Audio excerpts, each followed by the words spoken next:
북한 최정예 특수부대. 지도에도 없고 세상에 존재조차 알려지지 않은 그 부대에서 17살 소년이 죽는 훈련을 받았습니다. 매일 아침 죽겠습니다를 외치며 살았던 그 남자가 23세 9명의 전우와 함께 목숨을 걸고 얼어붙은 강을 건넜습니다. 총소리가 울렸고 전우가 쓰러졌습니다. 그래도 멈출 수 없었습니다. 그 끝에 그를 받아준 곳은 단 하나, 대한민국이었습니다. 적국이라 배웠던 그 나라가 그의 유일한 희망이었습니다. 과연 그 강을 건넌 9명 중 몇 명이 대한민국 땅을 밟았을까요? 이 이야기를 시작하기에 앞서 잠시만 시간을 내어 구독과 좋아요를 눌러주시면 매일 누군가의 목숨을 건 선택과 자유의 기록을 전해드릴 수 있습니다. 또 지금 이 사연을 어디에서 듣고 계신지 댓글로 남겨주신다면 그 인연 하나하나 소중히 기억하겠습니다. 이제 이야기를 시작하겠습니다.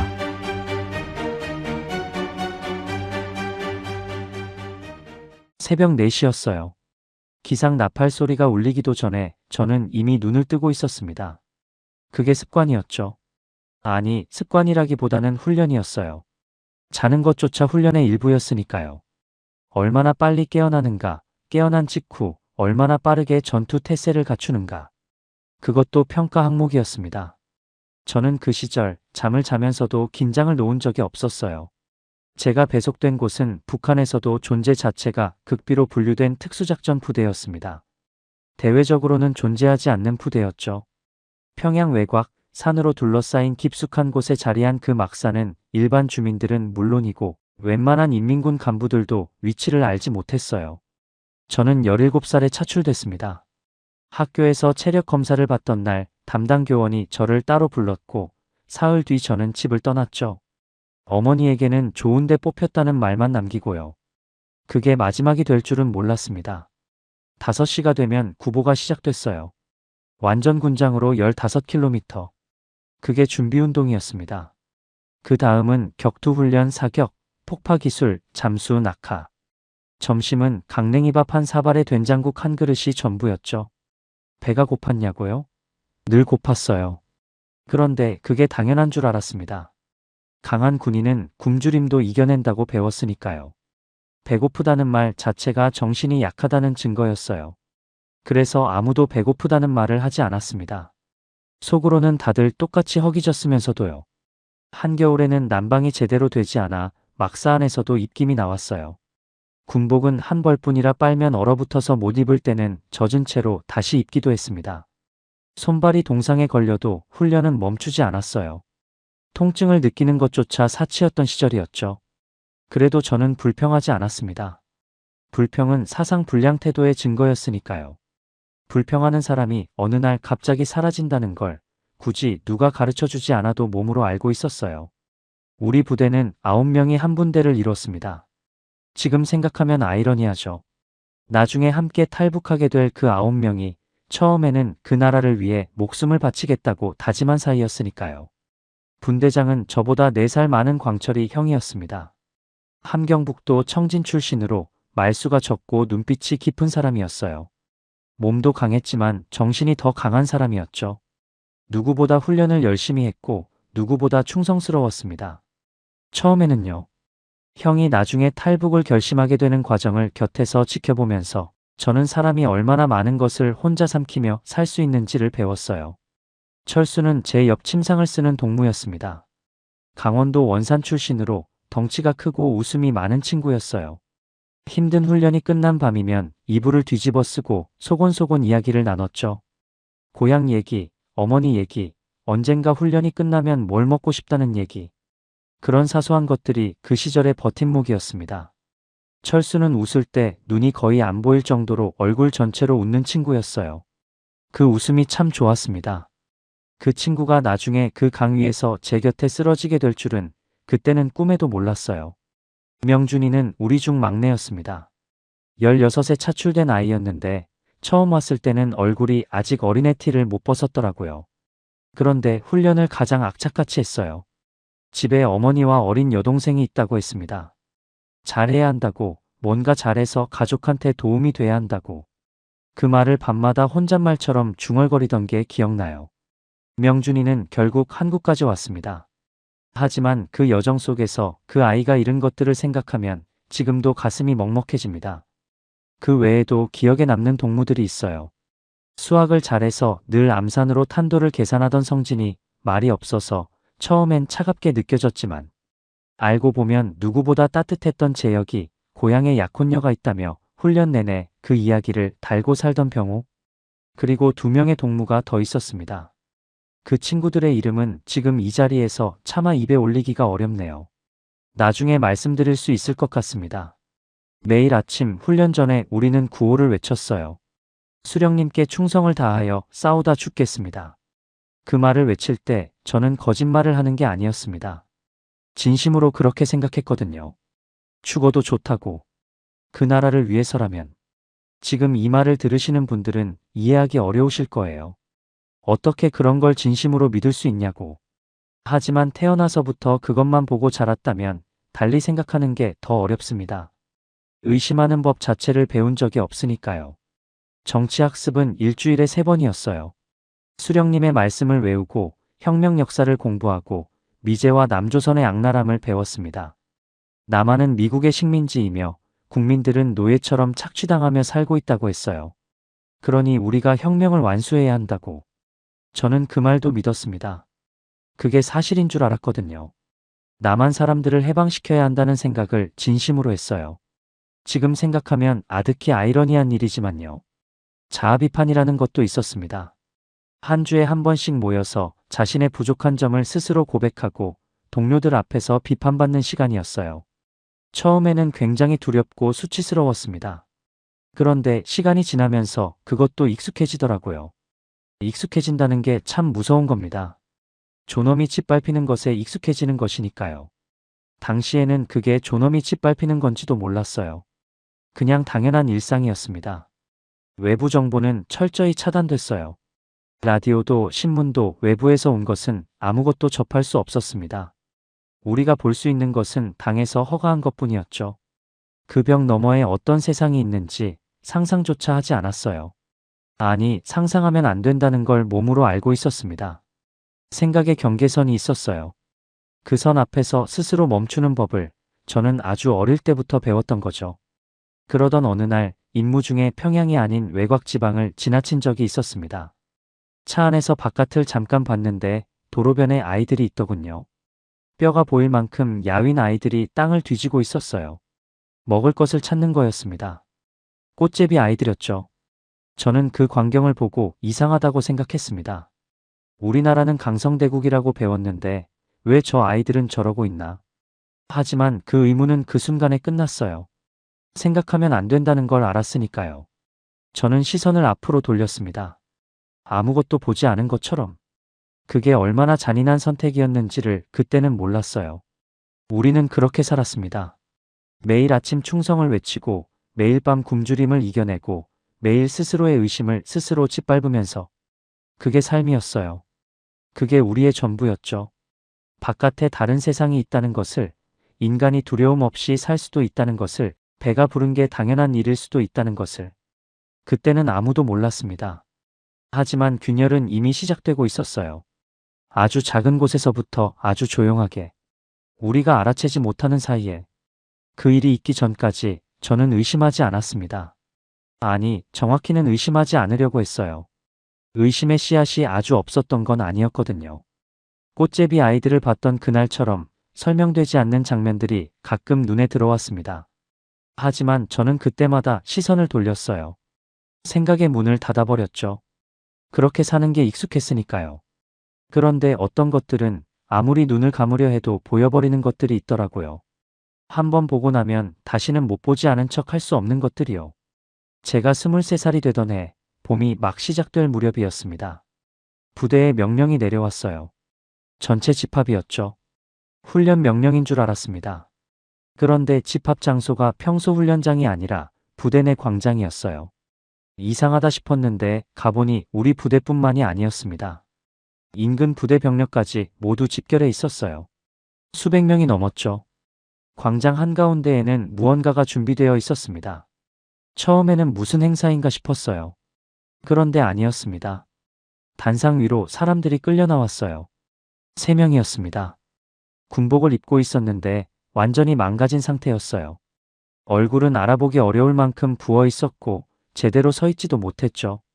누군가가 양쪽에서 붙잡아 세워야 겨우 서 있을 수 있는 상태였습니다. 저는 그 사람들을 보는 순간 심장이 내려앉는 느낌을 받았어요. 왜인지 모르게요. 아직 무슨 일인지도 몰랐는데 몸이 먼저 반응했습니다. 정치 장교가 마이크를 잡았어요. 동무들, 오늘 우리는 반혁명 분자들의 최후를 목격할 것입니다. 그 말이 광장에 울려 퍼졌을 때 저는 숨을 멈췄습니다. 반혁명 분자. 그 말이 무엇을 의미하는지는 알고 있었어요. 체제를 배신한 자, 수령님께 불충한 자, 처단되어 마땅한 자. 그렇게 배웠죠. 그런데 단상 위에 있는 저 사람들은 군복을 입고 있었습니다. 우리와 같은 군복을요. 정치 장교는 그 사람들의 죄목을 읽어내려갔습니다. 외부 정보를 몰래 접했다는 것, 체제를 비판하는 발언을 했다는 것, 탈출을 모의했다는 것. 읽는 내내 광장은 조용했어요. 수백 명이 모여 있는데 아무 소리도 나지 않았습니다.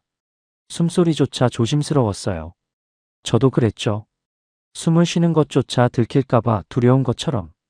그리고 총소리가 3번 울렸습니다. 저는 그 순간을 지금도 잊지 못해요. 총소리가 울린 직후에 그 정적을요. 수백 명이 그 자리에 서서 아무 말도 하지 않았습니다. 울지도 않았어요. 눈을 감은 사람도 있었고 정면을 바라본 사람도 있었지만 아무도 아무 반응을 하지 않았죠. 할 수가 없었으니까요. 그 자리에서 어떤 감정을 드러내는 것 자체가 위험이었습니다. 슬픔도 공포도 분노도 그 어떤 것도 얼굴에 드러내면 안 됐어요. 저는 정면을 바라봤습니다. 표정을 지웠어요. 그러면서 속으로는 뭔가가 무너지고 있었죠. 옆에 서 있던 철수가 제 손을 스쳤어요. 살짝이었습니다. 눈도 마주치지 않고 말도 없이 그냥 손끝이 스치는 그 순간. 그게 전부였어요. 하지만 저는 그 감촉이 무슨 말인지 알았습니다. 나도 지금 너랑 같은 마음이야. 그 말이었어요. 그리고 그 손길이 더 무서웠습니다. 철수도 지금 흔들리고 있다는 걸 저는 그 순간 알았으니까요. 집합이 끝나고 막사로 돌아왔어요. 아무도 말을 하지 않았습니다. 저녁 배식이 있었는데 그날따라 아무도 밥을 많이 먹지 못했어요. 명준이는 그릇을 앞에 두고 한참 멍하니 있다가 결국 그냥 일어났습니다. 아무도 그 이유를 묻지 않았어요. 다들 알고 있었으니까요. 그날 밤 저는 오래도록 잠을 이루지 못했습니다. 처형당한 3사람의 죄목이 머릿속에서 떠나지 않았어요. 외부 정보를 접했다. 체제를 비판했다. 탈출을 모의했다. 그게 죽어야 할 죄라고 그때까지 저는 배웠습니다. 그렇게 알고 있었어요. 그런데 그날 밤은 그 확신이 흔들렸습니다. 처음으로요. 외부 정보를 보고 싶다는 게 죽어야 할 죄인가? 체제의 의문을 품는 게 죽어야 할 죄인가? 탈출을 꿈꾸는 게 죽어야 할 죄인가? 그 의문이 머릿속에 떠오른 순간 저는 너무 무서워서 이불을 머리까지 뒤집어 썼습니다. 이런 생각을 하는 것 자체가 죄니까요. 그로부터 며칠 후였어요. 광철이 형이 저를 조용히 불렀습니다. 북한 최정예 특수부대. 지도에도 없고 훈련이 끝난 늦은 저녁, 아무도 없는 막사 뒤편이었어요. 형은 한참 동안 말이 없었습니다. 저도 말을 하지 않았어요. 그냥 나란히 서서 어두운 하늘을 바라봤죠. 별이 많았습니다. 북한의 밤하늘은 전기가 없어서 정말 별이 많이 보여요. 그게 그나마 아름다운 것 중 하나였죠. 한참 만에 형이 입을 열었습니다. 너 그날 뭔가 이상하다고 생각했지? 저는 대답하지 않았어요. 대답하면 안 된다는 걸 알았습니다. 긍정도 부정도요. 형은 그런 저를 보더니 작게 웃었어요. 나도 그랬어. 그 말뿐이었습니다. 더 이상 아무 말도 하지 않았어요. 하지만 그 짧은 대화가 저에게는 엄청난 것이었습니다. 나 혼자만 이런 생각을 하는 게 아니라는 것. 가장 강하고 가장 충성스럽다고 생각했던 광철이 형도 흔들리고 있다는 것. 그 사실이 한편으로는 위안이었고 한편으로는 더 큰 두려움이었어요. 우리는 그 대화를 다시는 꺼내지 않았습니다. 적어도 한동안은요. 하지만 그날 이후 저는 달라졌어요. 눈이 달라졌다고 해야 할까요? 이전에는 보이지 않던 것들이 보이기 시작했습니다. 아니, 이전에도 보였는데 못 본 척했던 것들이 이제는 못 본 척이 안 되기 시작했어요. 부대 내에서 이유 없이 사라지는 사람들이 있었습니다. 어느 날 아침에 일어나면 옆 막사에 있던 대원이 없어져 있는 거예요. 어디 갔냐고 물으면 아무도 대답하지 않았습니다. 상관들도요. 그냥 없는 사람이 되는 거였어요. 처음에는 그냥 그런가 보다 했는데 이제는 그게 무엇을 의미하는지를 생각하게 됐습니다. 그리고 그 생각이 너무 무서워서 밤에 잠을 못 자는 날이 늘어갔어요. 임무도 달리 보이기 시작했습니다. 우리 부대가 수행하는 임무들이 있었어요. 구체적인 내용은 말씀드리기 어렵지만 그 임무들이 우리나라를 지키기 위한 것이라고 배웠습니다. 정당하고 필요한 일이라고요. 그런데 그게 정말 그런 건지 이제는 의문이 들기 시작했어요. 누군가를 다치게 하는 훈련을 하면서 그 대상이 정말 우리가 배운 것처럼 나쁜 사람들인지 우리는 정말 옳은 일을 하고 있는 건지 그런 생각들이 머릿속을 맴돌기 시작했습니다. 말할 수 없었어요. 누구에게도요. 아니, 정확히는 말할 수 있는 사람이 없었습니다. 밀고 체계가 워낙 촘촘했거든요. 우리 부대 안에도 서로를 감시하는 사람이 있다는 걸 알고 있었어요. 누구인지는 몰랐습니다. 그게 더 무서운 거였죠. 친한 동무일 수도 있고 오랫동안 함께 밥을 먹은 전우일 수도 있었으니까요. 그래서 생각은 할 수 있어도 말은 할 수 없었습니다. 생각과 말 사이에 두꺼운 벽이 있는 삶이었어요. 그 벽이 저를 얼마나 고독하게 만들었는지 그때는 몰랐어요. 나중에 한국에 와서야 알았습니다. 자신의 생각을 말할 수 있다는 게 얼마나 큰 자유인지를요. 그때 저는 그 자유가 없는 세상에 살면서 그게 없다는 것조차 몰랐으니까요. 각성은 극적으로 오지 않았습니다. 어느 날 갑자기 모든 것이 보이게 된 게 아니었어요. 아주 천천히, 아주 조용하게 한 겹씩 한 겹씩 벗겨지는 것 같았죠. 그리고 한 겹이 벗겨질 때마다 그 아래에 있는 것이 너무 두려워서 다시 덮으려 했지만 이미 벗겨진 것은 다시 덮이지 않더라고요. 저는 그 무렵부터 이중의 삶을 살기 시작했습니다. 겉으로는 여전히 충성스러운 특수부대원이었어요. 구호를 외치고 훈련을 하고 정치학습에 참여했죠. 하지만 속으로는 조금씩, 정말 조금씩 다른 세상이 있을지도 모른다는 생각을 키워가고 있었습니다. 그 생각을 들키지 않으려고 매일 애썼어요. 표정을 관리하고 말을 고르고 생각을 숨겼죠. 사람이 자신의 생각을 숨기는데 얼마나 많은 에너지를 쓰는지 아마 이 자유로운 세상에서는 상상하기 어려우실 거예요. 저는 그때 매일 지쳐 있었습니다. 훈련 때문이 아니라 생각을 숨기는 것 때문에요. 그리고 그 무렵 결정적인 일이 하나 더 있었어요. 병호가 끌려갔습니다. 약혼녀 이야기를 달고 살던 늘 미소를 머금고 있던 그 병호가요. 이유는 듣지 못했어요. 어느 날 아침 그냥 사라져 있었습니다. 밥도 먹다가 사라진 것인지 자다가 사라진 것인지도 몰랐어요. 그냥 없어졌습니다. 그의 침상은 다음 날 바로 정리됐고 아무도 그 이름을 입에 올리지 않았어요. 마치 처음부터 없었던 사람처럼요. 저는 그날 밤 처음으로 조용히 울었습니다. 이불 속에서 소리 없이 눈물이 나는 건지 땀이 나는 건지도 모를 만큼 조용하게. 병호를 위해서만은 아니었어요. 어떤 거대하고 무거운 것이 가슴을 짓누르는 것 같아서 그냥 울었습니다. 그게 슬픔인지 공포인지 분노인지도 몰랐어요. 아마 다 섞여 있었을 거예요. 다음 날 아침 저는 다시 구호를 외쳤습니다.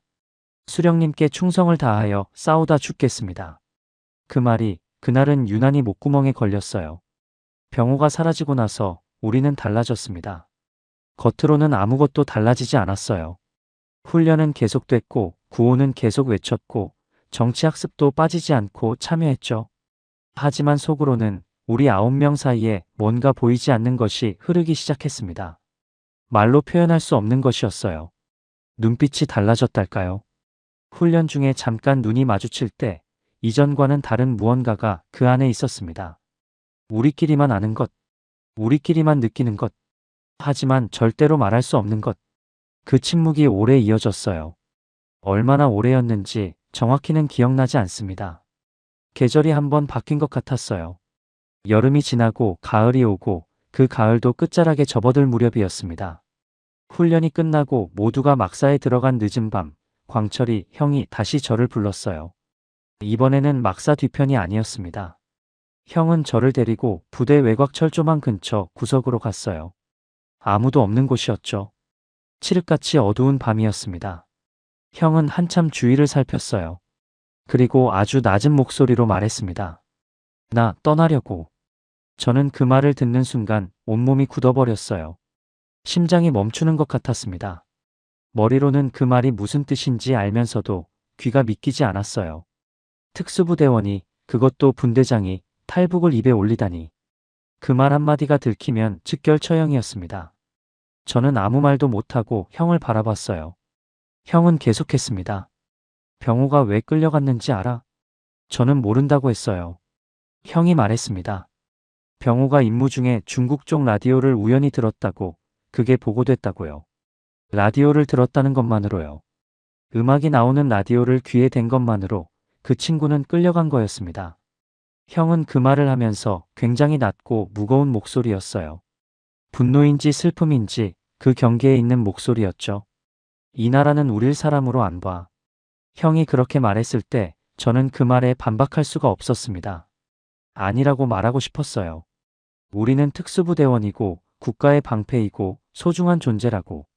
하지만 병호를 생각하면, 처형당했던 세 사람을 생각하면, 갑자기 사라진 다른 동무들을 생각하면 그 말이 나오지 않았어요. 입술이 열리지 않았습니다. 그날 저는 형에게 하루만 생각해 보겠다고 했어요. 막사로 돌아와서 이불을 뒤집어 쓰고 눈을 감았습니다. 잠은 오지 않았어요. 머릿속이 너무 복잡했죠. 탈북. 그 단어를 머릿속에서 굴려봤습니다. 지금까지 그 단어는 배신자들이나 하는 것이었어요. 나약하거나 부패한 자들이 적의 꼬임에 넘어가 조국을 버리는 행위. 그렇게 배웠습니다. 그런데 지금 제가 그걸 생각하고 있었어요. 그러면 나는 배신자인가? 나는 나약한 건가? 나는 부패한 건가? 그런데 이상하게도 그 생각이 오래가지 않았어요. 왜냐하면 다른 생각이 더 크게 밀려왔거든요. 만약 여기 남아있으면 어떻게 되는가? 병호처럼 되는가? 처형당한 세 사람처럼 되는가? 아무도 모르게 사라지는가? 이 나라에서 충성을 다해 살다가 결국 어떻게 되는가? 그 대답이 너무 선명하게 보였습니다. 선명하게 보여서 오히려 두렵지 않았어요. 두려움이 너무 크면 반대쪽으로 넘어가는 것인지 이상하게 마음이 고요해지더라고요. 다음 날 아침 저는 형을 찾아갔습니다. 같이 가겠습니다. 그게 제 대답이었어요. 형은 아무 말도 하지 않았습니다. 그냥 고개를 한번 끄덕였어요.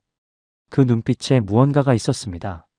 고마움인지 안도인지 아니면 이 결정이 얼마나 무거운 것인지를 함께 아는 사람끼리의 연대인지 말로는 설명하기 어려운 눈빛이었어요. 그 다음은 철수였습니다.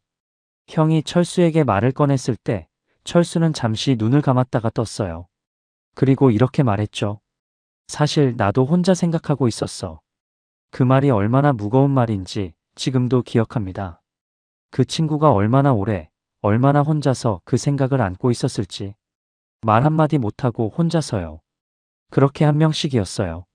한 명씩 아주 조심스럽게 며칠에 걸쳐서. 광철이 형이 한 명씩 따로 불러 이야기를 나눴습니다. 9명 중 8명이 동의했어요. 마지막 한 명, 성진이는 가장 오래 고민했습니다. 가족이 평양에 있었거든요. 부모님과 남동생이요. 자신이 탈북하면 가족이 연좌제에 걸릴 거라는 걸 알고 있었어요. 성진이는 사흘을 고민하다가 결국 이렇게 말했습니다. 여기 남아있어도 결국 죽을 것 같아. 차라리 가겠어. 그 말을 들었을 때 아무도 뭐라고 하지 않았어요. 다들 알고 있었으니까요. 여기 남아있는 것도 떠나는 것도 둘 다 위험하다는 걸. 다만 떠나는 쪽이 희망이 있다는 걸. 희박하더라도요. 9명이 모두 모인 건 그게 처음이었습니다. 탈북을 결심하고 나서 처음으로 9이 다 함께 같은 생각을 공유하는 자리였어요. 장소는 부대 막사 뒤 창고였습니다. 보름달이 뜬 밤이었는데 창고 안은 달빛도 들어오지 않을 만큼 어두웠어요. 손전등도 켤 수 없었습니다. 어둠 속에서 9명이 둘러앉아 낮은 목소리로 이야기를 나눴어요. 광철이 형이 말했습니다.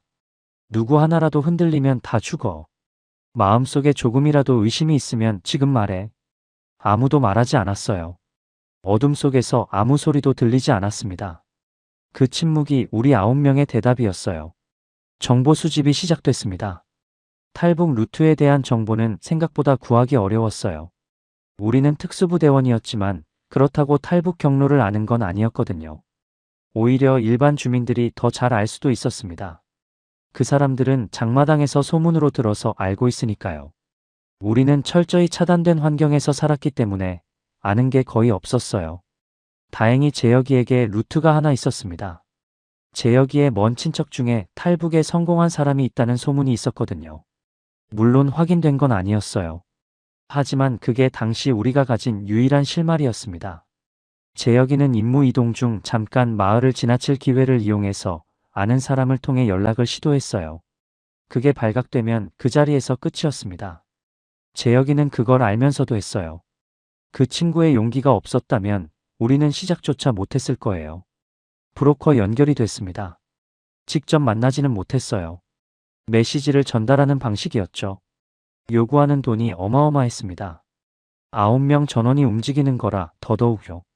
그 돈을 어떻게 마련하느냐가 첫 번째 문제였어요. 우리 중에는 부대 내에서 개인적으로 비자금을 조금씩 모은 사람들이 있었습니다. 북한 돈으로는 아무 의미가 없었고 달러나 위안화가 필요했어요. 임무 중에 간간이 생기는 것들이 있었는데 그걸 조금씩 모은 사람들이 몇 명 있었죠. 전부 털었습니다. 우리가 가진 전부를 다요. 그래도 부족했어요. 브로커가 요구하는 금액에 한참 못 미쳤습니다. 협상을 했어요. 일단 절반을 먼저 주고 한국에 도착하면 나머지를 주는 조건으로요. 브로커 측에서 처음에는 거절했습니다. 그런데 우리가 특수부대원이라는 걸, 북한 체제 내부에 대한 정보를 갖고 있다는 걸 알았을 때 태도가 달라졌어요. 그 사람들 입장에서도 가치 있는 거래였던 거죠. 탈출 경로는 두만강이었습니다. 국경 지역 중 비교적 순찰이 덜한 구간이 있다는 정보가 있었어요. 하지만 비교적 덜하다는 것이지 없다는 건 아니었습니다. 우리는 특수부대원으로서 국경 경비 체계를 어느 정도 알고 있었어요. 그게 오히려 도움이 됐습니다. 어느 시간대에 순찰이 바뀌는지, 어느 구간에 사각지대가 있는지, 그 지식이 우리의 유일한 무기였어요. 날짜를 정했습니다. 겨울이 깊어지기 전 강이 얼기 시작하는 시점이었어요. 강이 얼면 헤엄치지 않아도 건널 수 있으니까요. 물에 빠지면 겨울에는 즉사나 다름없었습니다. 얼음 위를 걷는 게 그나마 나은 선택이었어요. 그나마요. 이별을 준비해야 했습니다. 가장 힘든 부분이었어요. 우리 중 몇몇은 가족에게 알릴 방법이 아예 없었어요. 부대에 있었으니까요. 가족과 연락 자체가 제한됐습니다. 저는 어머니 얼굴을 떠올렸어요. 17살에 집을 나서던 그날, 어머니가 문 앞에서 배웅하던 모습이요. 그때 어머니는 웃고 있었습니다. 좋은데 뽑혔다니까요. 아들이 나라를 위해 일하게 됐다며 좋아했어요. 그 웃음이 마지막이었다는 걸 저는 나중에 알았습니다. 어머니, 이제 저는 다시는 돌아가지 못할지도 모릅니다. 아니, 살아있는 동안은 돌아갈 수 없을 거예요. 그 생각을 하면서 저는 조용히 눈을 감았습니다. 가슴 어딘가가 찢어지는 것 같았어요. 찢어지는 게 아니라 도련해지는 것 같았습니다. 하지만 울 수 없었어요. 울면 안 됐으니까요. 명준이는 어머니와 여동생 생각에 탈북 전날 밤 내내 잠을 못 잤어요. 제가 알 수 있었습니다. 이불 속에서 가만히 누워 있는데 어깨가 미세하게 떨리더라고요. 저는 아무 말도 하지 않았습니다. 그냥 그 친구의 침상 쪽을 바라보다가 눈을 감았어요. 해줄 수 있는 말이 없었거든요. 위로가 될 말이 없었습니다. 사실이니까요. 그 아이는 어머니와 여동생을 두고 떠나는 거였으니까요. D-Day가 정해졌습니다. 사흘 후였어요. 저는 그 사흘 동안 평소와 다름없이 행동하려고 죽으림을 다했습니다. 훈련도 평소처럼 했고, 정치학습도 평소처럼 앉아 있었고, 밥도 평소처럼 먹었어요. 하지만 그 사흘이 얼마나 길었는지 모릅니다. 매 순간이 들킬 것 같은 공포였어요. 누군가 내 눈을 들여다보면 다 알아버릴 것 같았습니다. 심장 소리가 너무 크게 들려서 옆 사람도 들리지 않을까 싶었어요. D-Day 전날 밤, 광철이 형이 우리를 한 명씩 눈으로 훑어봤습니다. 아무 말 없이요. 그리고 작게 고개를 끄덕였어요. 다들 준비가 됐다는 것이었죠. 준비가 됐다? 그 말이 얼마나 공허하게 들렸는지 모릅니다. 무엇을 준비했다고 할 수 있는 건지, 죽음을 준비했다는 건지, 살아남기를 준비했다는 건지, 그 경계가 어디인지조차 알 수 없었어요. 다만 확실한 건 하나였습니다. 내일 이 시간에는 우리는 더 이상 이 땅에 없을 것이라는 것. 살아서든 아니든. 그 밤 저는 오랫동안 눈을 뜨고 막사 천장을 바라봤습니다. 그 낡은 시멘트 천장이 그날따라 유난히 선명하게 보였어요. 이상하죠. 아무것도 특별하지 않은 그 천장이 그날은 마치 사진처럼 뚜렷하게 눈에 들어왔습니다. 아마 마지막으로 기억하려 했던 것 같아요. 무의식 중에요. 내일이 오고 있었습니다.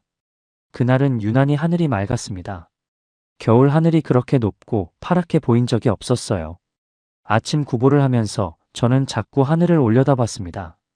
평소에는 그냥 달리면서 앞만 봤는데 그날은 자꾸 위를 보게 됐어요. 왜 그랬는지는 모르겠습니다. 아마 마지막으로 이 하늘을 눈에 담아두고 싶었던 것 같아요. 이 땅의 하늘을요. 훈련이 끝나고 점심을 먹었습니다. 강냉이밥이었어요.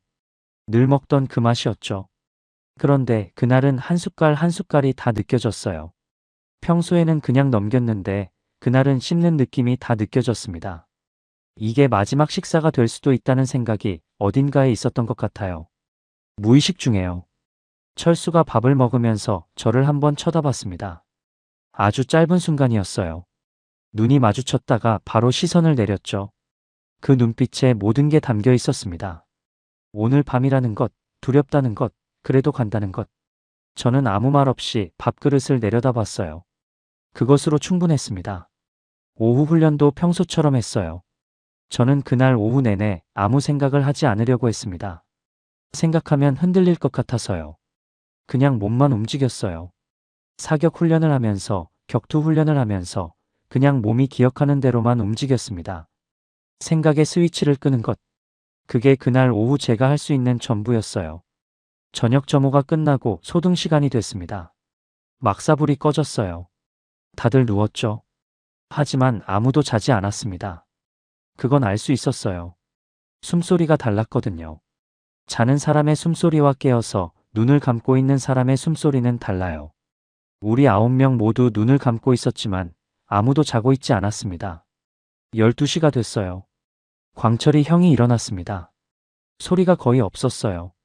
특수부대원답게 몸을 움직이는 소리조차 최소화했죠. 형이 일어나는 걸 보고 우리도 하나씩 일어났습니다. 군복 위에 어두운 색 외투를 걸쳤어요.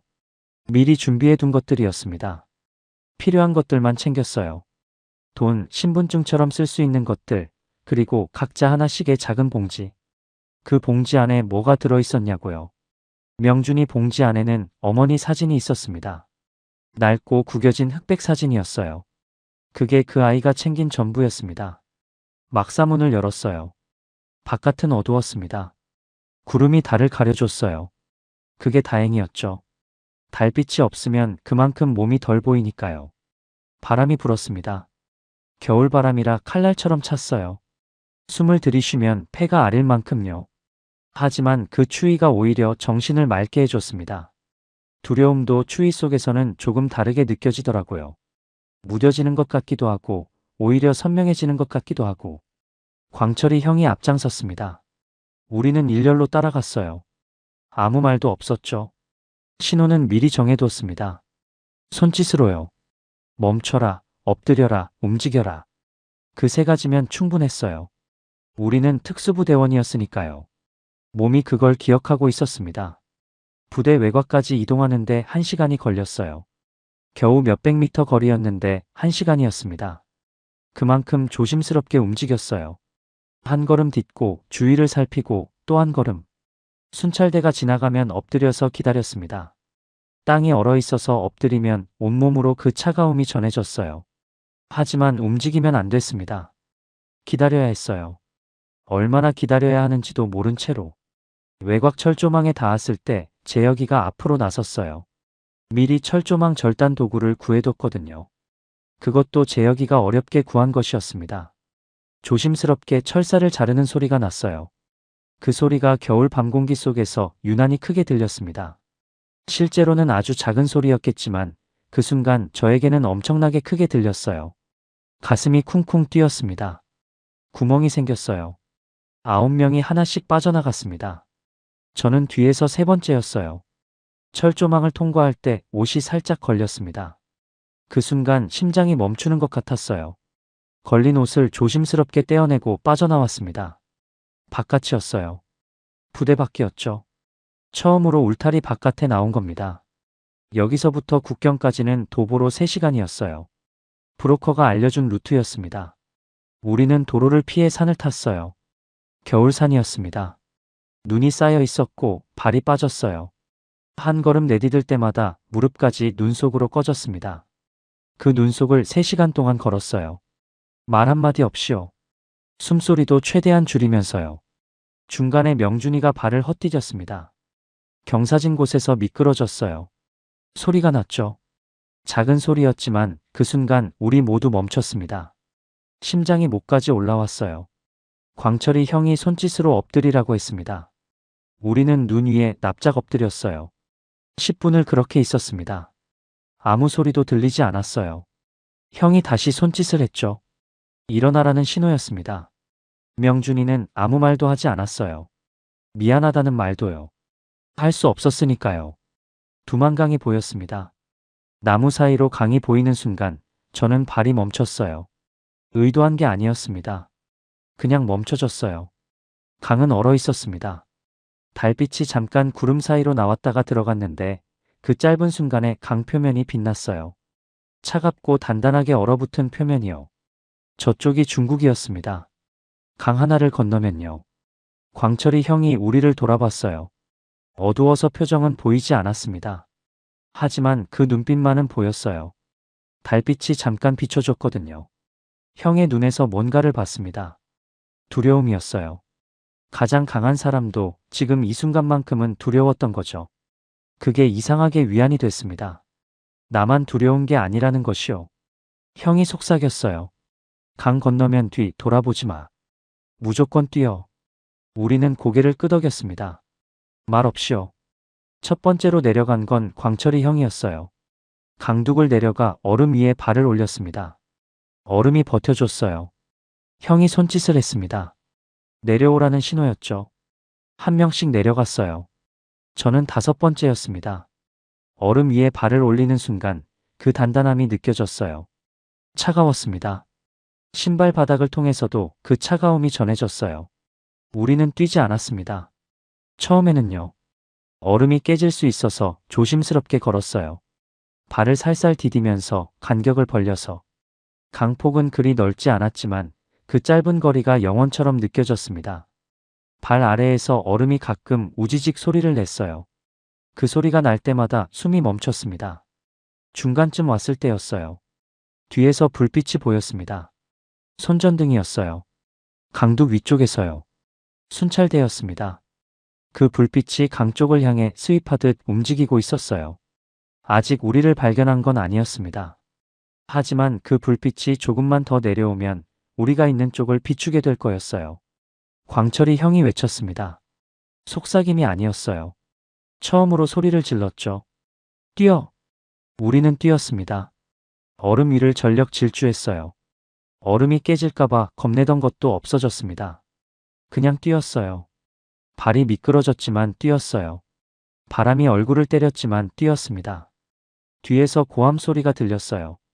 순찰대가 우리를 발견한 거였습니다. 그리고 총소리가 났습니다. 한 발이었어요.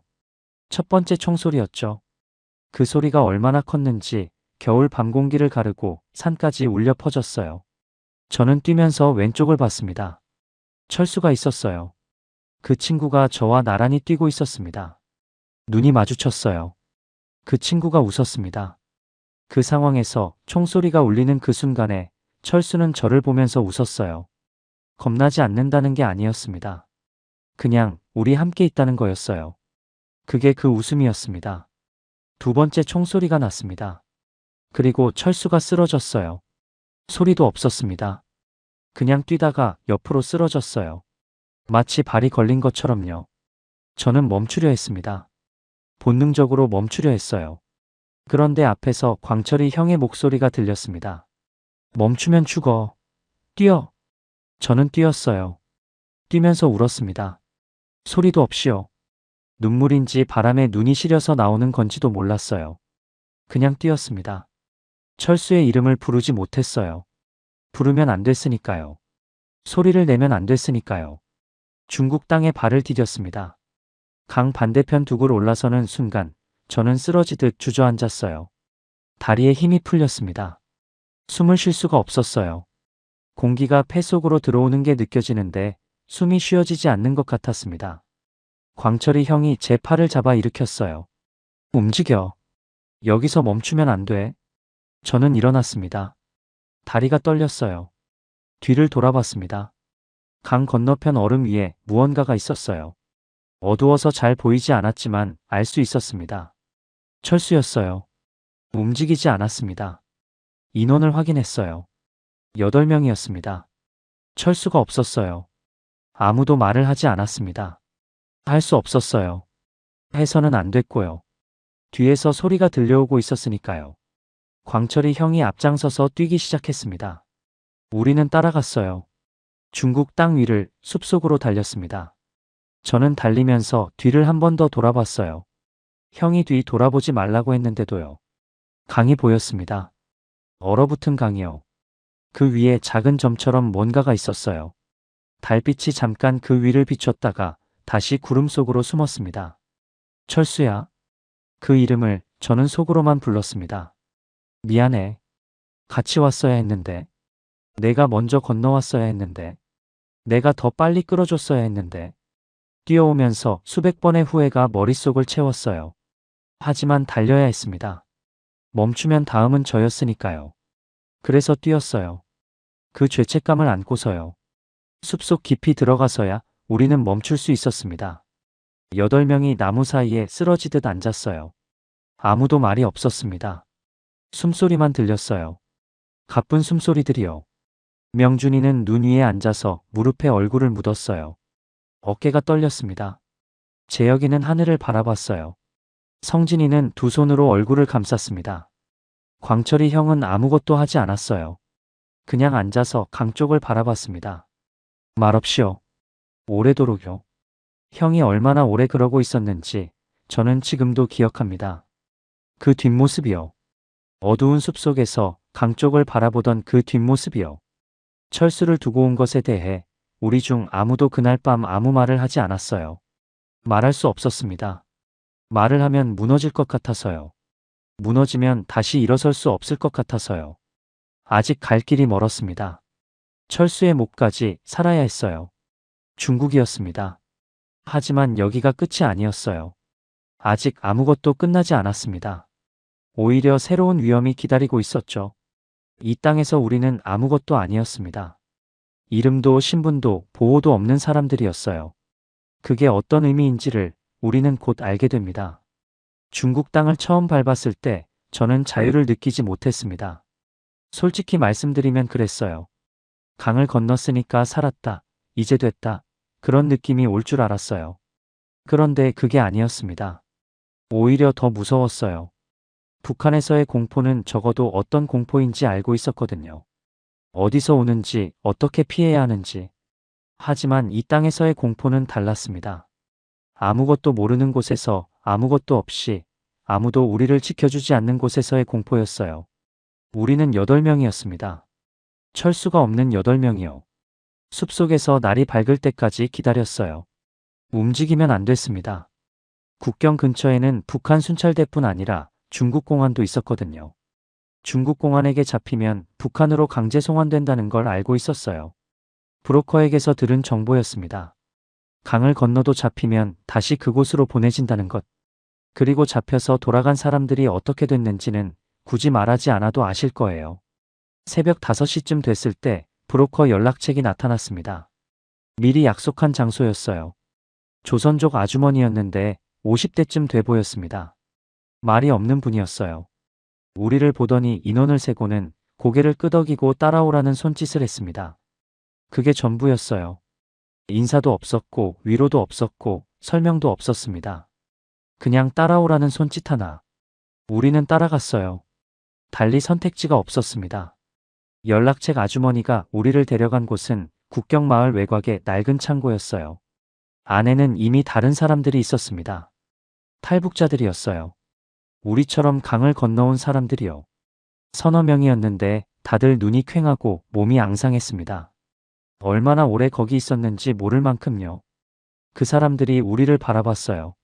아무 말도 없이요. 우리도 아무 말 하지 않았습니다. 그 창고에서 사흘을 보냈어요. 낮에는 절대 밖으로 나가면 안 됐습니다. 창문도 가려놓은 상태였어요. 해가 떠 있는 동안에는 그 좁은 창고 안에서 움직이지 않고 있어야 했습니다. 화장실도 마음대로 갈 수 없었어요. 연락책이 안전하다고 할 때만 잠깐씩 나갔다 올 수 있었죠. 밥은 하루에 한 번이었습니다. 연락책이 가져다 주는 것을 먹었어요. 양이 많지 않았지만 불평할 수 없었습니다. 여기서 우리는 아무 권리가 없는 사람들이었으니까요. 광철이 형은 그 사흘 동안 거의 잠을 자지 않았어요.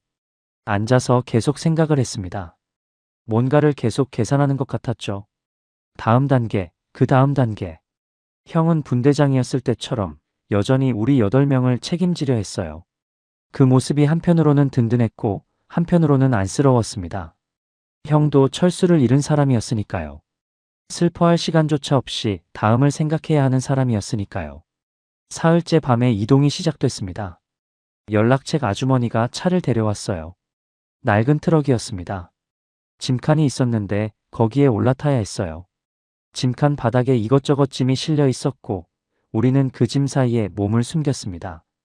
위에 천막을 덮었어요. 그 안은 어둡고 좁았습니다. 8명이 그 안에 들어가 있으니 숨쉬기도 어려웠어요. 하지만 움직이면 안 됐습니다. 소리를 내서도 안 됐어요. 트럭이 움직이기 시작했습니다. 얼마나 달렸는지 알 수 없었어요. 창이 없으니 바깥이 보이지 않았거든요. 2시간인지 3시간인지 감각이 없었습니다. 중간에 트럭이 멈췄어요. 목소리가 들렸습니다. 중국어였는데 무슨 말인지는 몰랐어요. 공안의 검문인 것 같았습니다. 우리는 숨을 죽였어요. 말 그대로 숨을 죽였습니다. 숨소리조차 들릴까봐 아이의 호흡을 최소화했어요. 명준이 손을 잡았습니다. 그 아이 손이 떨리고 있었거든요. 아니, 제 손도 떨리고 있었어요. 목소리가 잠깐 이어지다가 멈췄습니다. 트럭이 다시 움직였어요. 우리는 통과했습니다. 아무도 말을 하지 않았어요. 하지만 모두 느꼈겠죠. 그 안도감이요. 숨을 참다가 내쉬는 그 느낌이요. 트럭이 멈춘 곳은 작은 도시의 외곽이었습니다. 연락책 아주머니가 우리를 낡은 아파트 건물 지하로 데려갔어요. 거기서 다음 연락을 기다려야 했습니다. 며칠이 될지 모른다고 했어요. 여기서 문제가 생겼습니다. 돈이 떨어지기 시작했어요. 브로커에게 줄 돈의 절반은 이미 건넨 상태였습니다. 나머지는 한국에 도착해서 주기로 했는데 그 사이에 드는 생활비가 문제였어요. 중국 돈이 조금 있었지만 8명이 버티기에는 금방 바닥이 날 게 뻔했습니다. 뭔가를 해야 했어요. 재혁이와 성진이가 일을 나갔습니다. 중국어를 조금 할 줄 안다고 했거든요. 조선족 거주 지역에서 막리를 구한 거예요. 하루 종일 일하고 저녁에 돌아왔는데 그 돈이 얼마 되지 않았어요. 밥 먹고 나면 남는 게 없었죠. 하지만 그것으로 버텼습니다. 하루하루요. 그런데 재혁이가 일하러 나간 지 열흘이 지났을 때였어요. 재혁이가 돌아오지 않았습니다. 성진이 혼자 돌아왔어요. 표정이 하얗게 질려 있었습니다. 성진이 말로는 일하던 곳에 공안이 들이닥쳤다고 했어요. 재혁이가 신분증을 보여달라는 요구를 받았고 당연히 보여줄 수 없었죠. 그 자리에서 연행됐다고 했습니다. 성진이는 다른 쪽으로 도망쳤고요. 재혁이가 잡혔습니다. 우리를 위해 철조망을 잘라줬던 재혁이가, 브로커 연락을 혼자 감당했던 재혁이가, 그 친구가 잡혔어요. 중국 공안에게요. 그리고 중국 공안에 잡힌 탈북자는 북한으로 강제 송환된다는 걸 우리는 알고 있었습니다. 재혁이가 어떻게 됐는지는 끝내 알지 못했어요. 북으로 돌아간 건지 아니면 다른 방법이 있었는지 지금까지도 모릅니다. 가끔 생각해요. 지금 어딘가에 살아있을까 하고요. 살아있길 바랍니다. 진심으로요.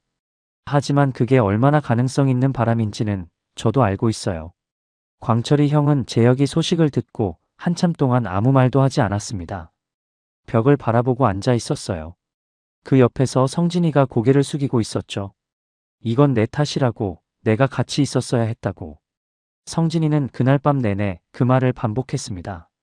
우리는 아무도 아니라고 말하지 않았어요. 말해봤자 위로가 되지 않는다는 걸 알았으니까요. 그냥 같이 있어줬습니다. 그게 우리가 할 수 있는 전부였어요. 이제 7명이었습니다. 철수도 없고 재혁이도 없었어요. 9명으로 시작했는데 벌써 2명이 없었죠. 그 빈자리가 얼마나 크게 느껴졌는지 말로 표현하기 어렵습니다. 밥을 먹을 때, 잠을 잘 때, 뭔가를 의논할 때 자꾸 그 자리를 보게 됐어요. 없는 사람들을 찾게 됐습니다. 지하 아파트에서의 생활은 하루하루가 공포였어요. 언제 공안이 들이닥칠지 모른다는 공포요. 건물 밖에서 발소리가 들리면 가슴이 쿵했습니다. 차 소리가 들리면 공안 차량인지 먼저 생각했어요. 누군가 문을 두드리면 숨부터 죽였습니다. 그 생활이 1달 넘게 이어졌어요. 1달 동안 그 좁은 지하에서요. 사람이 그 상태로 오래 있으면 이상해지더라고요. 별것 아닌 것에 예민해지고 말수가 줄어들고 눈빛이 어두워졌습니다. 우리끼리 부딪히는 일도 생겼어요. 말다툼은 아니었지만 눈빛이 날카로워지거나 말투가 거칠어지는 일들이요. 갇혀있으면 그렇게 되더라고요. 몸이 갇히면 마음도 조여드는 것 같았습니다. 그 무렵 광철이 형이 다시 우리를 모았어요. 이러다가 다 무너진다. 여기서 더 기다릴 수 없어. 형이 말했습니다. 브로커 쪽에 연락을 넣었어요. 다음 단계로 빨리 이동해야 한다고요. 원래 계획보다 빠른 이동이었습니다. 그만큼 위험 부담이 컸어요. 브로커 측에서는 추가 비용을 요구했습니다. 우리에게는 그 돈이 없었어요. 광철이 형이 협상을 했습니다. 제가 옆에서 봤는데 형이 그 협상에서 무언가를 내줬어요. 구체적으로 무엇인지는 지금 이 자리에서 말씀드리기 어렵습니다. 하지만 형이 가진 것 중 가장 가치 있는 것을 내줬다는 건 알 수 있었어요. 형은 아무렇지 않은 듯 우리한테 돌아와서 말했습니다. 됐어. 이동한다. 저는 형한테 물어보지 않았어요. 물어보면 안 될 것 같았습니다. 형이 말해주지 않은 데는 이유가 있을 거라고 생각했어요. 그냥 고마웠습니다. 말로 표현하지 않았지만요. 형도 알았을 거예요. 다음 목적지는 동남아시아였습니다. 태국이었어요. 중국에서 태국까지 가는 루트는 험했습니다. 여러 나라를 거쳐야 했고 매 구간마다 다른 위험이 있었어요. 하지만 태국에 한국 대사관이 있었습니다. 그리고 태국은 탈북자를 북한으로 강제 송환하지 않는다는 걸 알고 있었어요. 그게 유일한 희망이었습니다. 희박하지만 그 방향으로 가는 것 말고 다른 선택이 없었어요. 중국을 떠나던 날 밤, 저는 마지막으로 그 지하 아파트를 돌아봤습니다. 1달 넘게 숨어 지냈던 곳이었어요. 춥고 좁고 어두운 곳이었는데 이상하게 떠나려니 발이 잘 떼지지 않았습니다. 여기까지 왔다는 게 실감이 나서인지 아니면 다음이 더 두려워서인지 모르겠어요. 재혁이 생각이 났습니다. 이 어딘가에서 재혁이는 지금 어떻게 있을까? 아직 살아있을까? 돌아갔다면 거기서 뭐라고 했을까? 무슨 일을 당하고 있을까? 그 생각을 하면 가슴이 무너졌습니다. 하지만 멈출 수 없었어요. 가야 했으니까요. 7명이 어둠 속으로 다시 걸어 들어갔습니다. 태국을 향해서요. 한국을 향해서요. 살아서 도착할 수 있을지 아무도 몰랐지만 그냥 걸었습니다. 철수의 목까지, 재혁이의 목까지 안고서요. 중국을 벗어나는 것부터가 문제였습니다. 합법적인 방법은 없었어요. 우리에게는 아무런 신분도 서류도 없었으니까요. 북한 사람이라는 것 자체가 이 땅에서는 범죄자나 다름없었습니다. 브로커가 위조 서류를 준비해줬어요. 조선족 신분증처럼 보이는 것들이었는데 가까이서 보면 티가 났습니다. 하지만 그게 우리가 가진 전부였어요. 그걸 들고 국경을 넘어야 했죠. 이동 경로는 복잡했습니다. 중국 남쪽으로 내려가서 동남아시아 쪽으로 넘어가는 루트였어요. 미얀마를 거쳐서 태국으로 들어가는 방법이었죠. 지도로 보면 간단해 보이지만 실제로는 그렇지 않았습니다.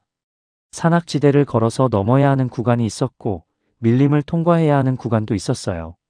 그리고 매 구간마다 다른 브로커, 다른 연락책이 기다리고 있었습니다. 우리가 믿을 수 있는 건 그들뿐이었는데 그 사람들을 믿어야 한다는 것 자체가 이미 위험이었어요. 중국을 벗어날 때 첫 번째 고비가 있었습니다. 버스였어요. 일반 버스를 타고 남쪽으로 이동하는 구간이었는데 버스 안에서 검문이 있었습니다.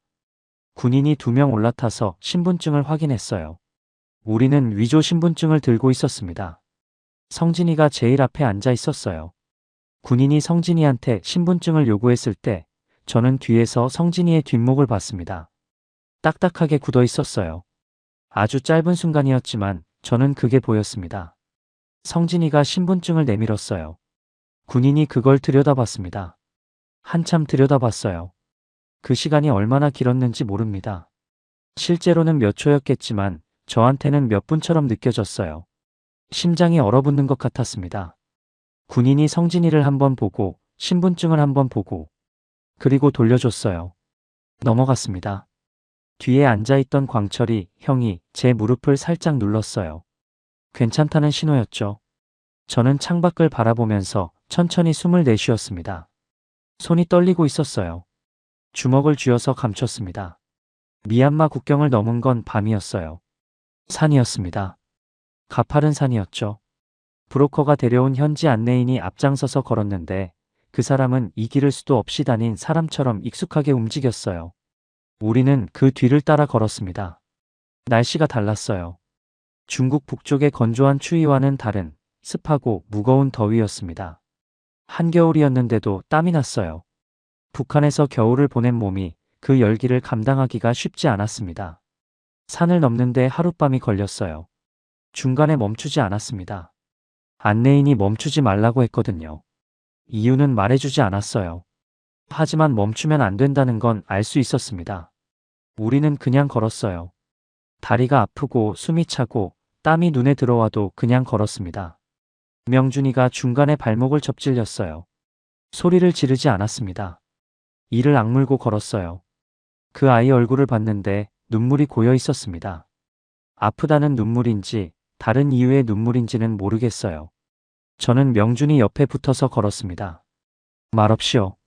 미얀마에서 태국으로 넘어가는 구간에서 2번째 고비가 왔습니다. 브로커가 바뀐 지점에서였어요. 새로운 브로커가 나타났는데 처음 봤을 때부터 뭔가 이상했습니다.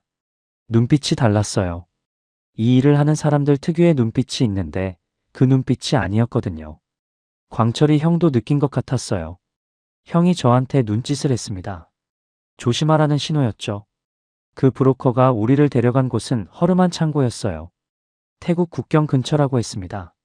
거기서 하루 기다리면 된다고 했죠. 우리는 들어갔습니다. 달리 선택지가 없었으니까요. 밤이 됐을 때 그 브로커가 다시 나타났어요. 그런데 혼자가 아니었습니다. 남자 서너 명을 데려왔어요. 처음 보는 사람들이었습니다. 그리고 그 브로커가 말했어요. 돈을 더 내라고. 원래 합의한 금액의 2배를 요구했습니다. 내지 않으면 이 자리에서 당국에 신고하겠다고 했어요. 협박이었습니다.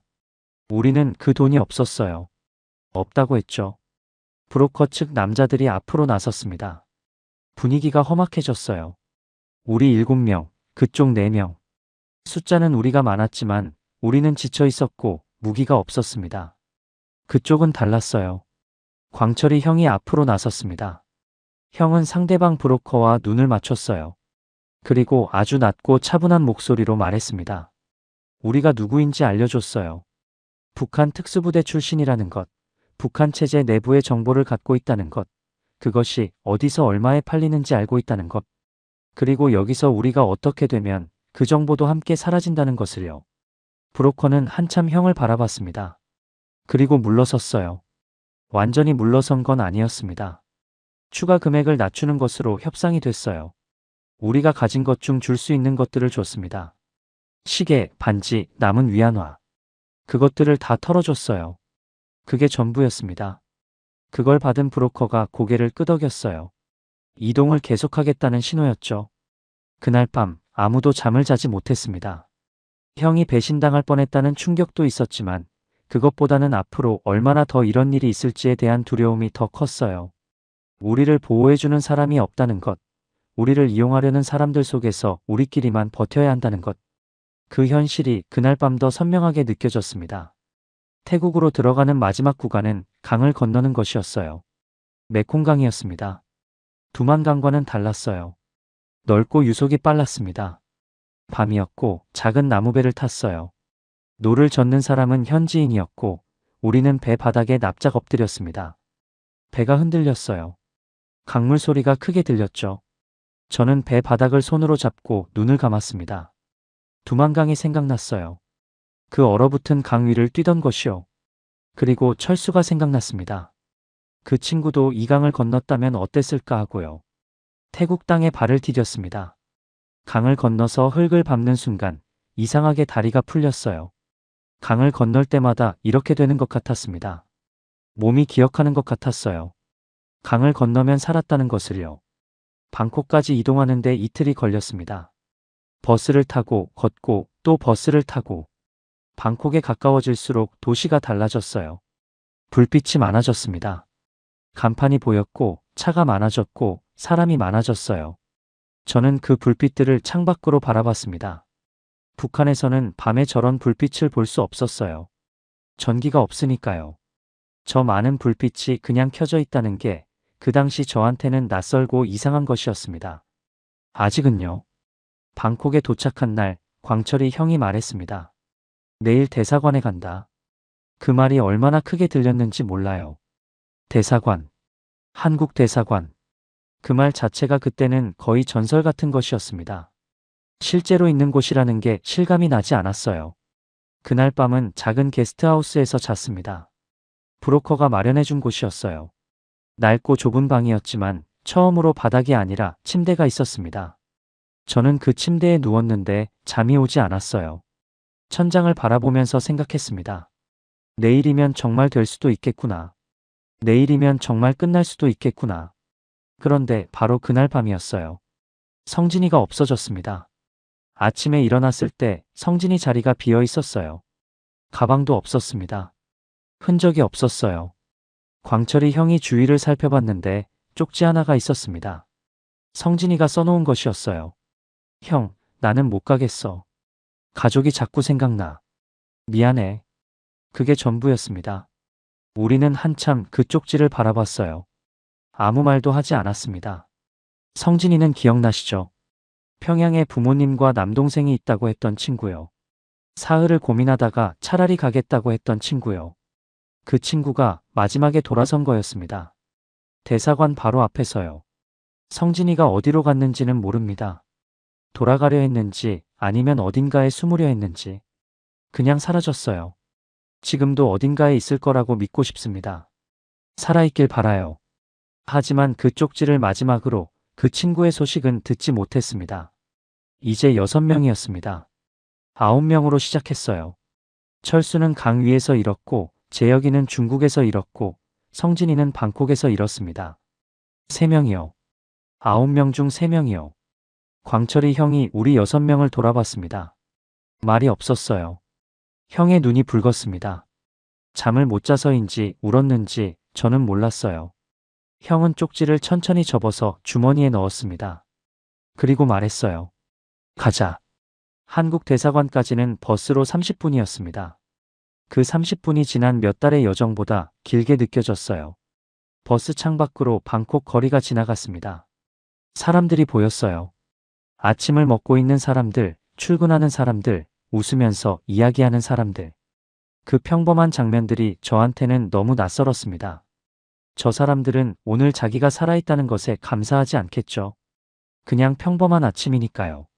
저한테는 기적 같은 아침이었습니다. 대사관 건물이 보였어요. 버스에서 내렸습니다. 6명이 나란히 섰어요. 아무도 먼저 걷지 않았습니다.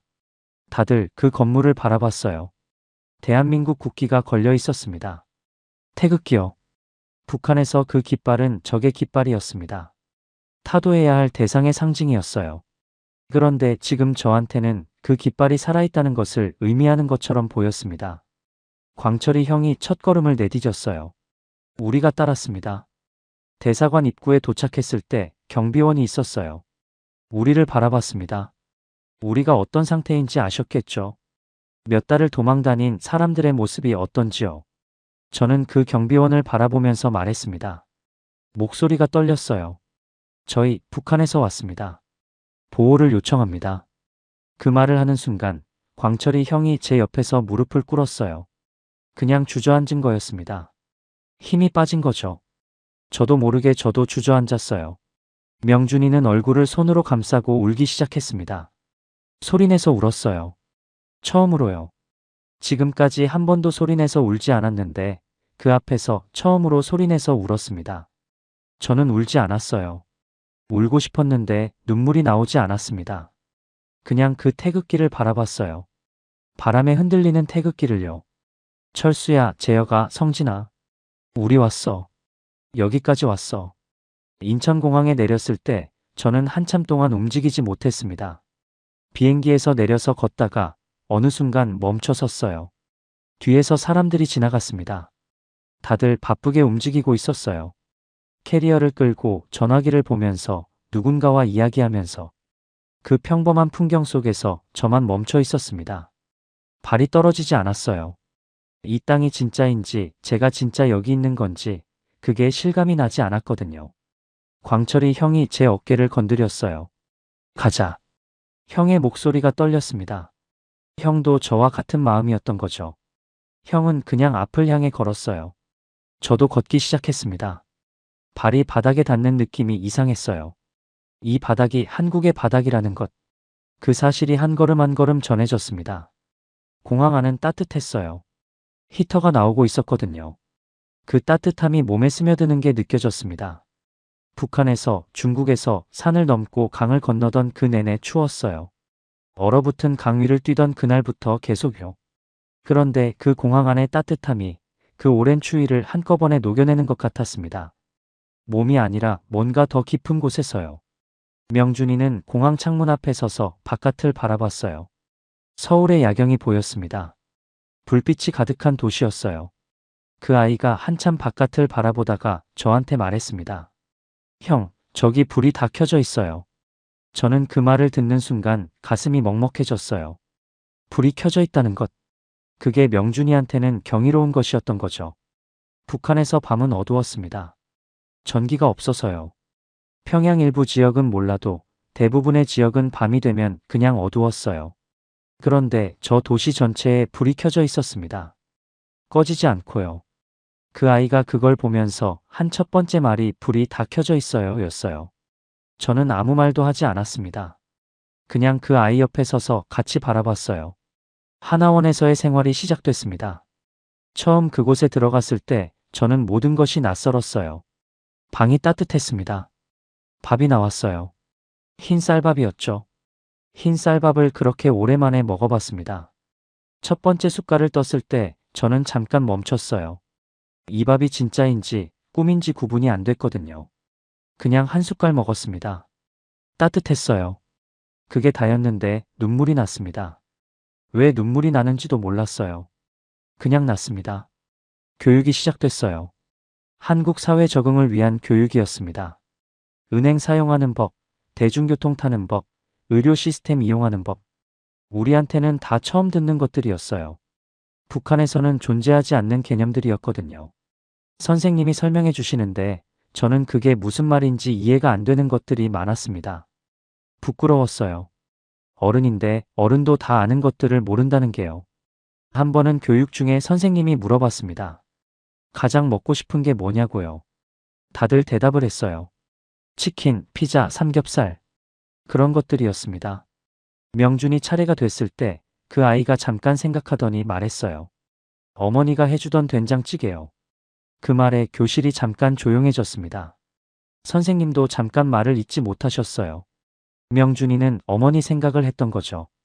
된장찌개가 먹고 싶은 게 아니라 어머니가 그리웠던 거였습니다. 그 아이는 여동생도 두고 왔어요. 지금 어딘가에서 오빠를 기다리고 있을 어머니와 여동생을요. 하나원에서 가장 힘들었던 건 밤이었습니다. 낮에는 교육이 있고 사람이 있고 뭔가를 하고 있었어요. 그런데 밤이 되면 아무것도 없었습니다. 조용한 방에 혼자 있으면 생각이 밀려왔어요. 철수 생각, 재혁이 생각, 성진이 생각, 두고 온 사람들 생각, 떠나온 곳 생각. 자유를 얻었는데 그 자유가 가끔은 무겁게 느껴졌습니다. 살아남은 것에 대한 죄책감 같은 것이었어요. 왜 나는 살았는가? 왜 철수는 죽었는가? 그 질문에 답이 없었습니다. 광철이 형이 그 얘기를 하더군요. 형도 그런 밤이 있다고요. 근데 있잖아. 내가 살아있어야 철수 얘기를 할 수 있잖아. 형이 그렇게 말했을 때 저는 한참 생각했어요. 맞는 말이었습니다. 살아있어야 전할 수 있는 것들이 있었어요. 살아있어야 기억할 수 있는 것들이요. 그 말이 저한테 많은 것을 정리해 줬습니다. 천천히요. 하나원을 나온 후 저는 서울의 작은 방에서 혼자 살기 시작했어요. 처음에는 아무것도 몰랐습니다. 집 계약하는 법도 몰랐고 주민등록증을 만드는 법도 몰랐고 마트에서 뭘 사야 하는지도 몰랐어요. 처음 마트에 혼자 갔을 때 저는 1시간 동안 그냥 돌아다녔습니다. 물건이 너무 많았어요. 선택지가 너무 많았습니다. 북한에서는 선택할 것 자체가 없었거든요. 있는 것만 먹고 있는 것만 썼습니다. 그런데 여기는 같은 물건이 수십 가지였어요. 어떤 걸 골라야 하는지 몰라서 1시간 동안 돌아다니다가 결국 아무것도 사지 않고 나왔습니다. 지금 생각하면 웃기죠. 하지만 그때는 진짜로 모르는 거였어요. 선택하는 법을 배운 적이 없었으니까요. 일을 구하는 것도 쉽지 않았습니다. 이력서를 써야 했는데 제 이력을 어떻게 써야 할지 몰랐어요. 북한 특수부대 경력을 쓸 수는 없었고 그렇다고 아무것도 없는 사람처럼 쓸 수도 없었습니다. 어설프게 쓴 이력서를 들고 여러 곳에 면접을 갔어요. 떨어졌습니다. 여러 번요. 말투가 다르고 생각하는 방식이 다르고 모르는 것들이 너무 많았어요. 그 과정에서 상처를 받은 적도 있었습니다. 어떤 면접관이 물었어요. 북한에서 왔냐고요. 그렇다고 했더니 표정이 달라졌어요. 나쁜 사람이 아니었을 거예요. 그냥 낯선 거겠죠. 그 달라진 표정을 보면서 저는 내가 이 사회에서 어떤 존재인지를 처음으로 생각하게 됐습니다. 이방인이라는 것, 같은 언어를 쓰지만 다른 곳에서 온 사람이라는 것, 그 느낌이 쉽게 사라지지 않았어요. 광철이 형은 그 무렵 경비 일을 시작했어요. 밤에 일하는 자리였는데 형은 아무 불만이 없었습니다. 오히려 좋다고 했어요. 밤에 혼자 있으면 생각이 많아지는데 일을 하면 그 시간이 채워진다고요. 형답다고 생각했어요. 끝까지 우리를 이끌어온 사람답게 그렇게 꿋꿋했습니다. 명준이는 검정고시를 봤어요.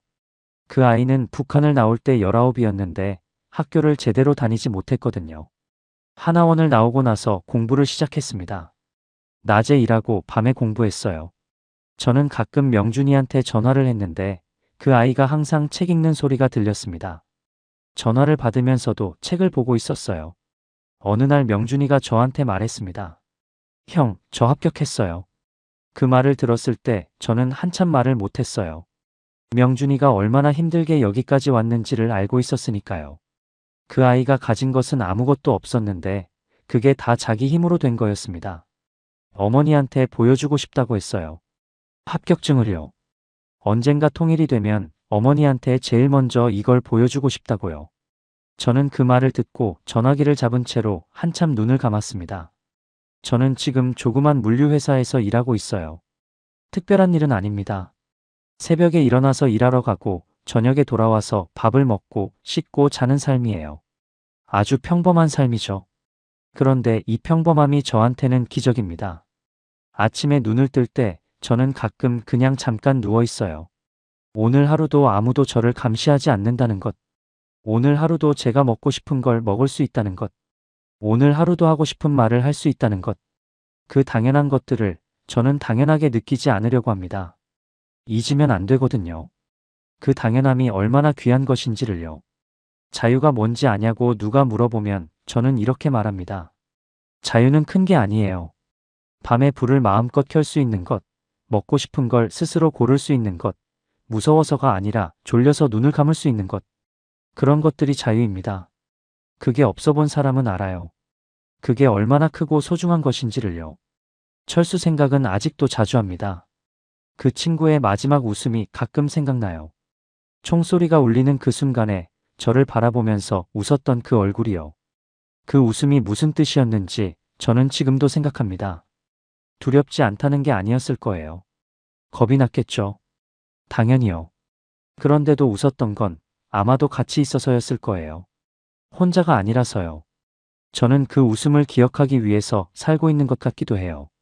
재혁이는 지금도 가끔 꿈에 나옵니다. 꿈속에서 재혁이는 항상 웃고 있어요. 아무 말도 없이 그냥 웃고 있습니다. 잘 지내고 있다는 건지 아니면 그냥 제 마음이 그걸 원하는 건지 모르겠어요. 어딘가에서 살아있기를 바랍니다. 진심으로요. 성진이는 그 쪽지가 마지막이었습니다. 가족이 자꾸 생각난다고 했던 그 친구가 지금 어디서 어떻게 살고 있는지 모릅니다. 가족한테 돌아갔을 수도 있고 아니면 어딘가에 숨어서 지내고 있을 수도 있어요. 어떤 선택을 했든 그 친구의 선택을 저는 이해합니다. 가족을 포기할 수 없었던 거잖아요. 그게 잘못된 건 아니니까요. 아직 북한에 있는 동포들을 생각하면 가슴이 무거워집니다. 지금 이 순간에도 거기서 살고 있는 사람들이 있어요. 배가 고픈 채로 하고 싶은 말을 하지 못한 채로 자신이 왜 이렇게 사는지도 모른 채로 살고 있는 사람들이요. 그 사람들을 모르는 척 살 수 없어요. 저도 거기 있었으니까요. 저도 그 안에서 그렇게 살았으니까요. 통일이 됐으면 좋겠습니다. 정치적인 의미가 아니에요. 그냥 명준이가 어머니한테 합격증을 보여줄 수 있으면 좋겠습니다. 철수의 어머니가 아들이 마지막으로 웃었다는 걸 알 수 있으면 좋겠어요. 성진이가 가족 옆에서 밥을 먹을 수 있으면 좋겠습니다. 그게 통일이었으면 좋겠어요. 그런 날이 오면 좋겠습니다. 이 이야기를 끝까지 들어주셔서 고맙습니다. 저는 특별한 사람이 아니에요. 그냥 살고 싶었던 사람입니다. 자유롭게 살고 싶었던 사람이요. 그게 전부였어요. 그리고 그 소원이 이렇게 이루어졌습니다. 9명이 함께 꿨던 꿈이 6명에게 이루어진 거죠. 하지만 저는 6명으로 생각하지 않습니다. 아직도 9명이에요. 철수도 재혁이도 성진이도 우리와 함께 이 자리에 있는 거라고 생각합니다. 여러분이 오늘 아침 아무렇지 않게 일어나서 밥을 먹고 하고 싶은 말을 하고 보고 싶은 사람을 만나는 그 하루가요. 누군가에게는 평생 꿈꿔온 하루입니다. 그걸 기억해 주세요. 가끔만이라도요. 감사합니다.